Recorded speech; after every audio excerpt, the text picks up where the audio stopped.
श्री सच्चिदानंद सद्गुरु साईनाथ महाराज की जय।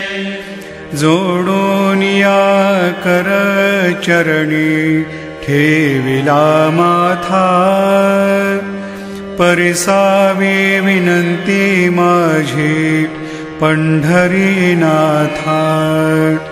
असो नसो भाव आलो तुझी ठाया, कृपा दृष्टी पाहे मजकडे सद्गुरु राया। अखंडित सावे ऐसे वाटते पायी, सांडोनी संकोच ठाव थोडासा देई।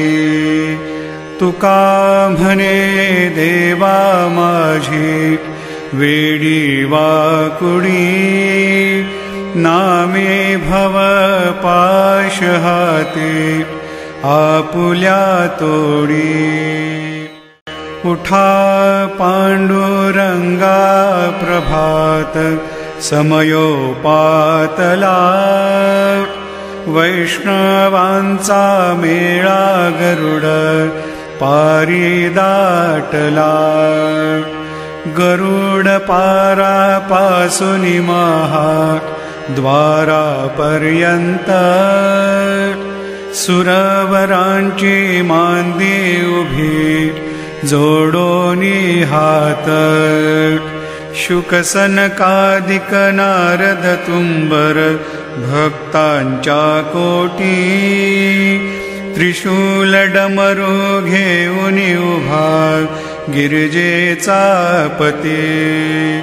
कलियुगीचा भक्त नामा उभा कीर्तनी, पाठी मागे उभी डोळा लावूनिया जनी।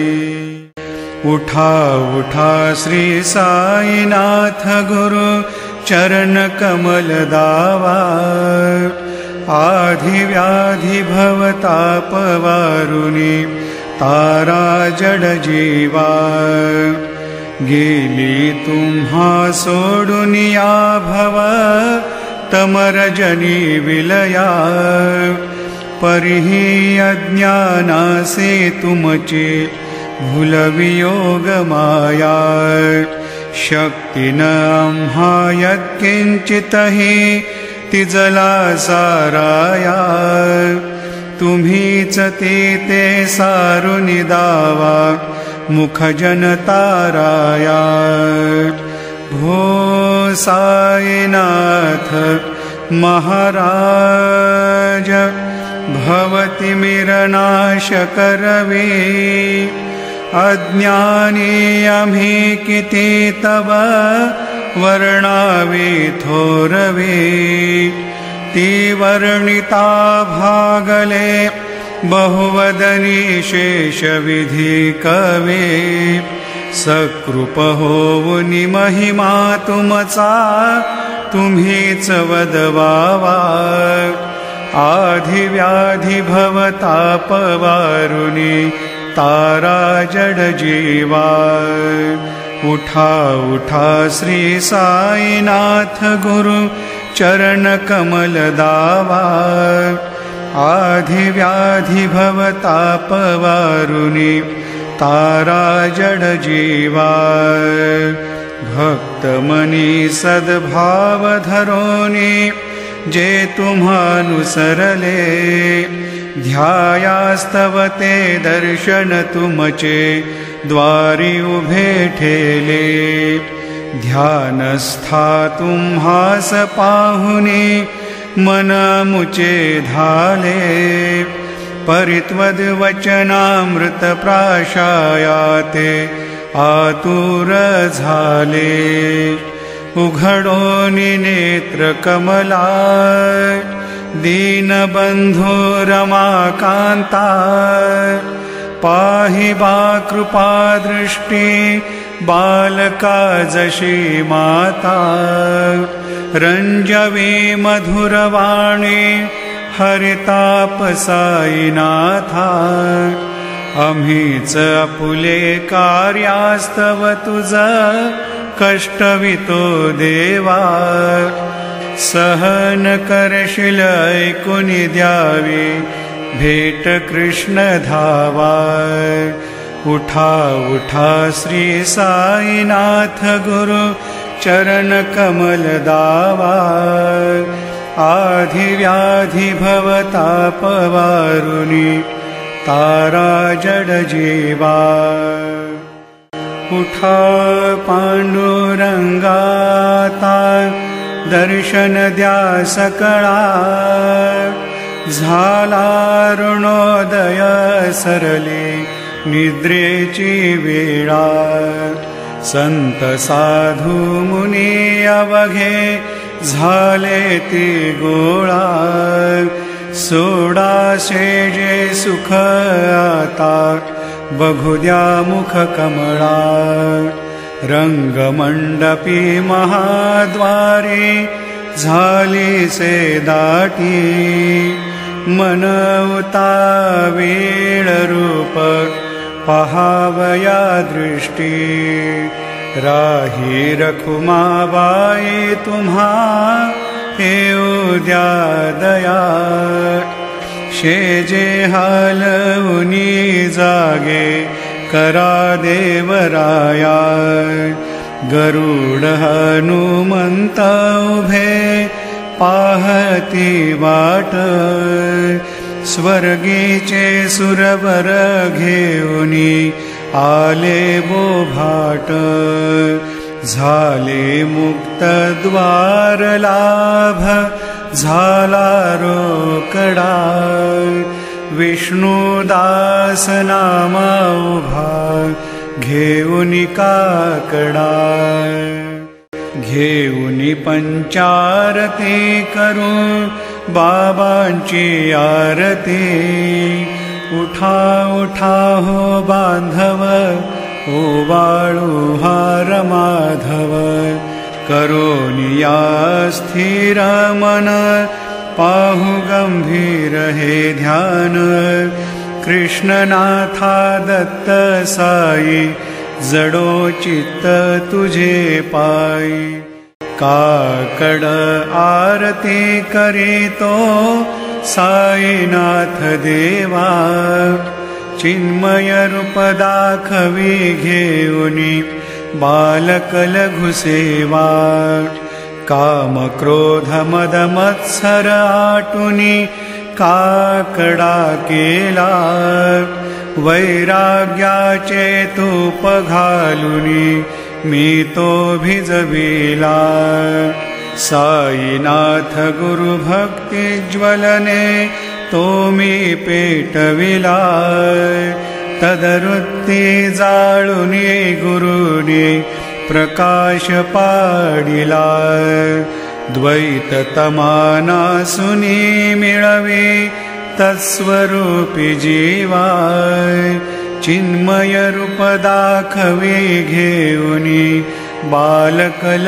घुसेवा काकड आरती करीतो साईनाथ देवा चिन्मय रूप दाखवी घेऊनी बालकल घुसेवा भूखे चरव्यापुनी अवघे हृत्कमली राहशी तोची दत्त देव शिरडी राहुनी पावसे राहुन येथे अन्यस्त्रहितो भक्तास्तव धावसे निरसुनिया संकटा दासा अनुभव दाविसे न कळे त्वल्लीला हि कोण्या देवा वा मानवा चिन्मय रूप दाखवी घेऊनी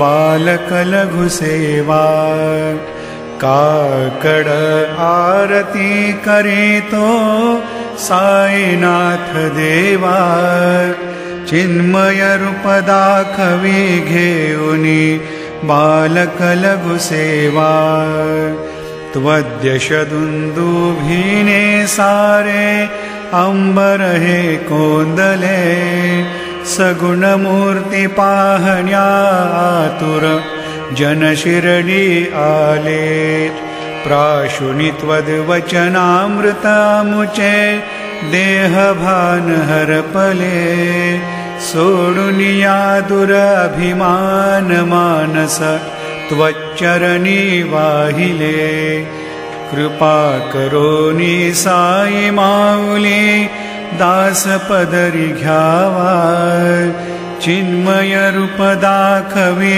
घेऊनी बालक लघु सेवा काकड आरती करीतो साईनाथ देवा चिन्मय रूप दाखवे घेऊनी बालक लघु सेवा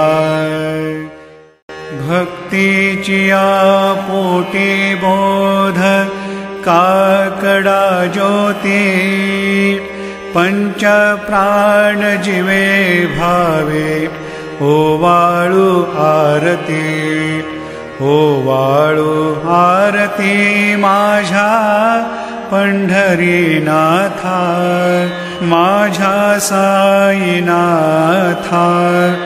दोन्ही कर जोडोनी चरणी ठेविला माथा काय महिमा वर्णू आता सांगणे किती कोटी ब्रह्म हत्या मुख पाहता जाते राही रखुमाबाई उभ्या दोघी दोबाही मयूर पिच्छ चामरे ढाळीते ठाईंचे ठाई तुका म्हणे दीप घेऊनी उन्मनीत शोभा विटेवरी उभा दिसे लावण्य गाभा उठा साधू संत साधा आपुलाले हित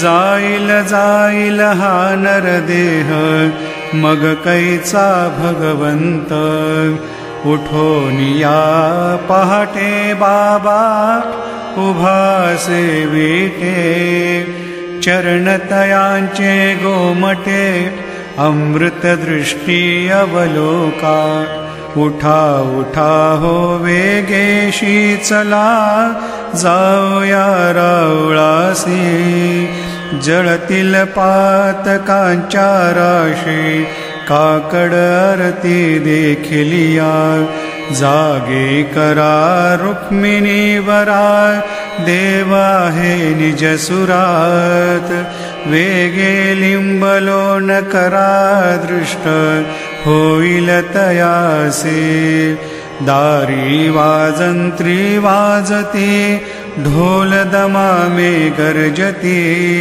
होतसे काकड आरती माझ्या सद्गुरुरायाची सिंहनाद शंख भेरी आनंद होतसे महाद्वारी केशवराज विटेवरी नामाचरण वंदितो साईनाथ गुरु माझे आई मजला ठाव द्यावा पाय दत्तराज गुरु माझे आई मजला ठाव द्यावा पाय साईनाथ गुरु माझे आई मजला ठाव द्यावा पाय श्री सच्चिदानंद सद्गुरु साईनाथ महाराज की जय।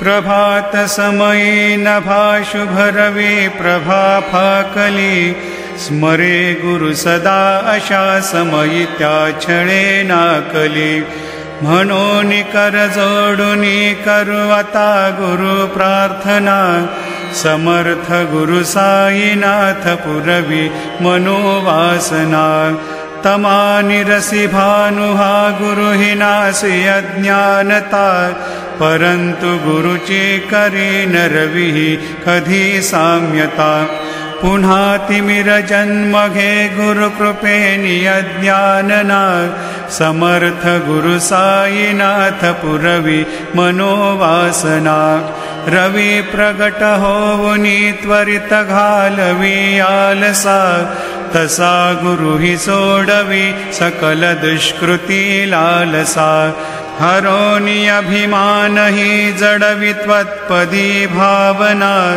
समर्थ गुरु साईनाथ पुरवी मनोवासना गुरु से उपमा दिसे विधि हरिहरांची उनी कुठोनी मगये इति कवणिया उगी पाहुनी तुझीच उपमा तुला बरविशोभते सज्जना समर्थ गुरु साईनाथ पुरवी मनोवासना समाधी उतरोनिया गुरु चला मशीदी कडे त्वदीय वचनोक्ति मधुर वारिती साकडे अजात रिपु सद्गुरु अखिल पातका भंजना समर्थ गुरु साईनाथ पुरवी मनोवासना आहासु समयासिया गुरु उठोनिया बैसले विलोकुनि पदाश्रिता तदीय आपदे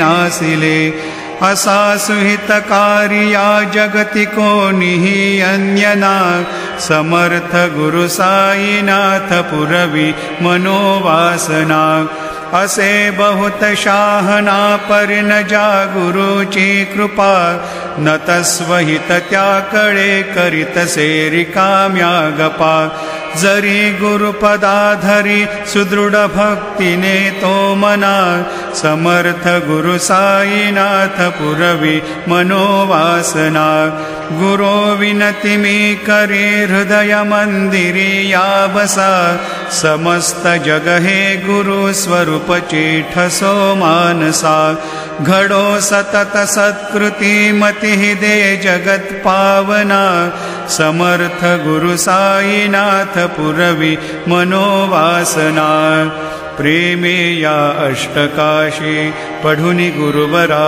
प्रार्थिजे ते प्रभाती त्यांचे चित्तासी देतो अखिल हरुनिया भ्रांति में नित्य शांति ऐसे हे साईनाथे कथुनि सुचविले जेविया बालकाशी तेवे त्या कृष्ण पाये नमुनि सविनये अर्पितो अष्टकाशी श्री सच्चिदानंद सद्गुरु साईनाथ महाराज की जय।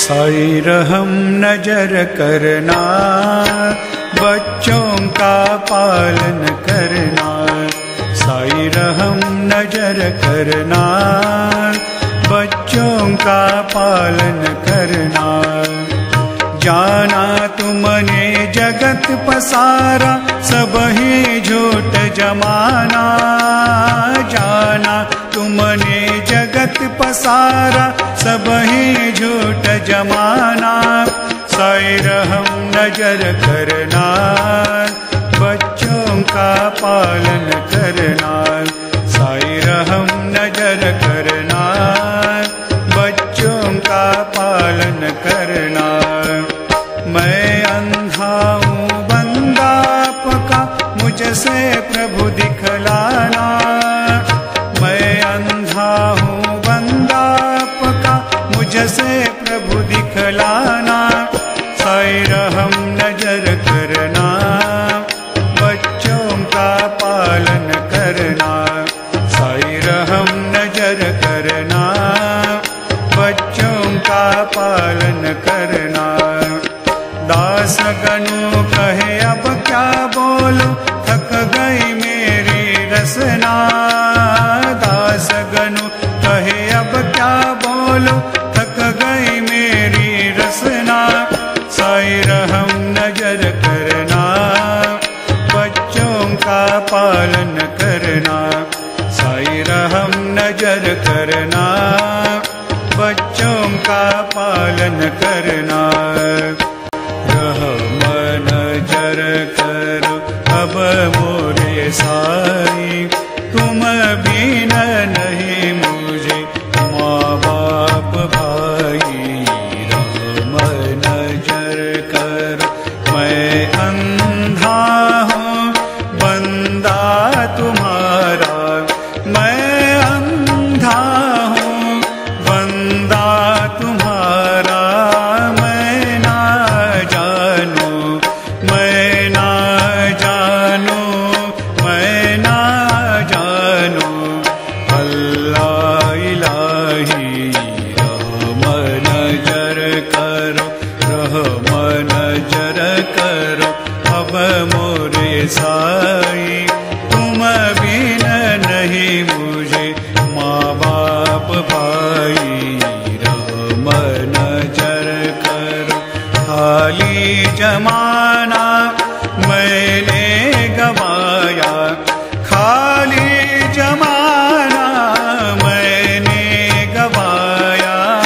साथिया किरकार, साथिया किरकार, साथिया किरकार कियान कोई रहम नजर करो, रहम नजर करो अब मोरे साई।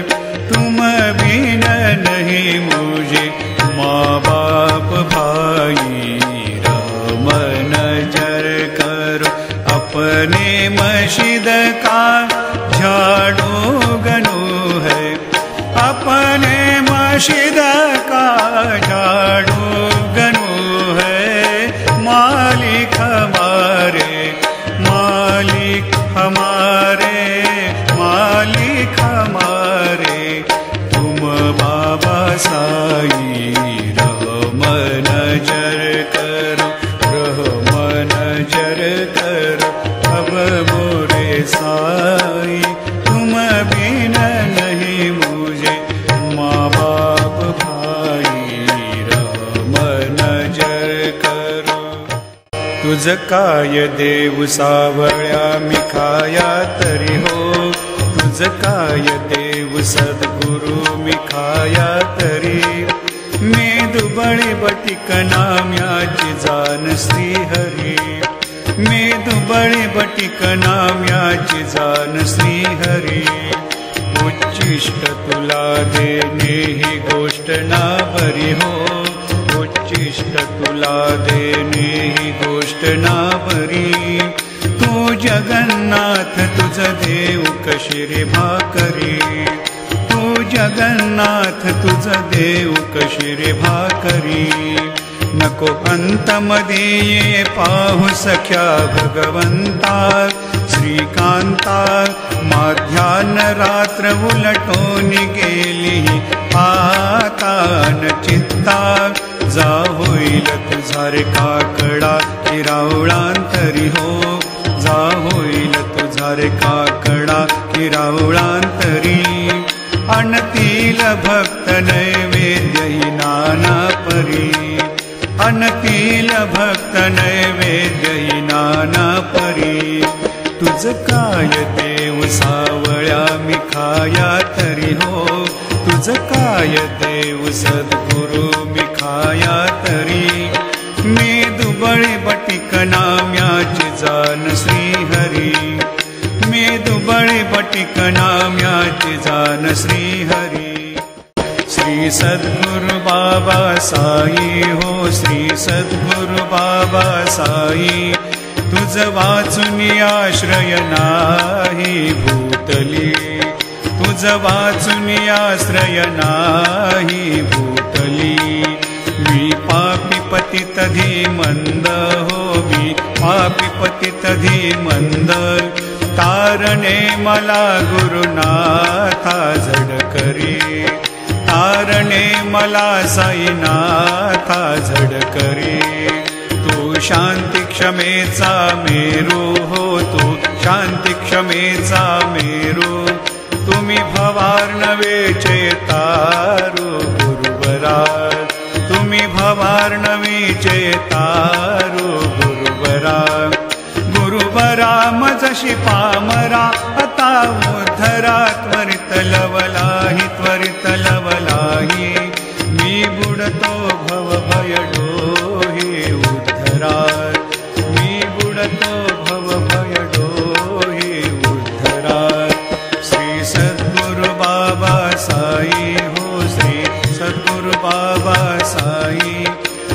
वाचून आश्रय नाही भूतली, तुझ वाचून आश्रय नाही भूतली।